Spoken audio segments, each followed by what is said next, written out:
щоб в цьому році можна було сказати.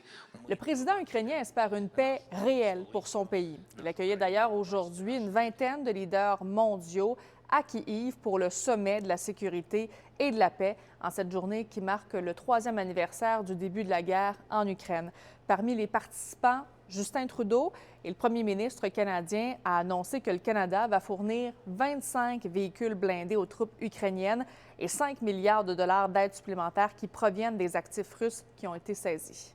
Le Canada est fier du travail qu'on a accompli avec vous tous autour de cette table pour faire que la Russie paye le prix de cette invasion inhumaine, que ce soit avec des sanctions ou en offrant aux Ukrainiens de l'aide humanitaire, financière et militaire dont ils ont besoin pour se défendre et faire obstacle au régime russe. L'Union européenne a pour sa part annoncé une nouvelle aide de 3,5 milliards d'euros.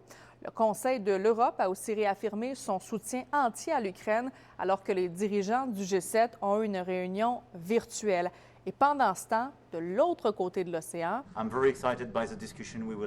eh bien, Donald Trump a accueilli à la Maison-Blanche le président français. Emmanuel Macron a mentionné que la France a le même objectif que les États-Unis, soit la paix durable en Ukraine. Nous voulons la paix. Cette paix ne peut pas signifier la capitulation de l'Ukraine. Cette paix ne peut pas être un cessez-le-feu sans garantie. Cette paix doit prévoir les conditions d'une souveraineté ukrainienne, permettre à l'Ukraine de négocier avec les parties prenantes toutes les questions qui la touchent et pour laquelle elle est seule légitime à négocier.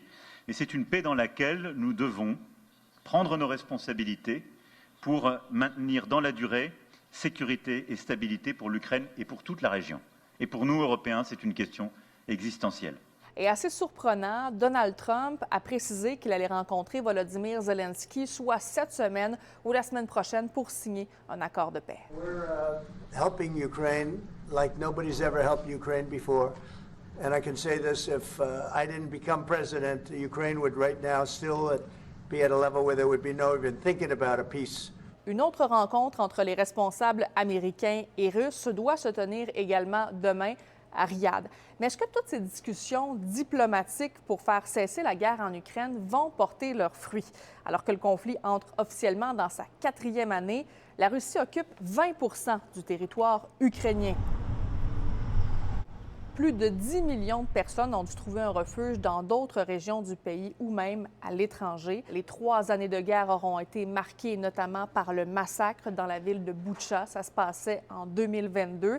La Russie, qui négocie maintenant avec les États-Unis, a mentionné qu'elle va cesser les combats seulement lorsqu'elle va avoir obtenu ce qu'elle souhaite, des négociations pour la fin de la guerre. Sabrina Rivet pour Nouveau Info.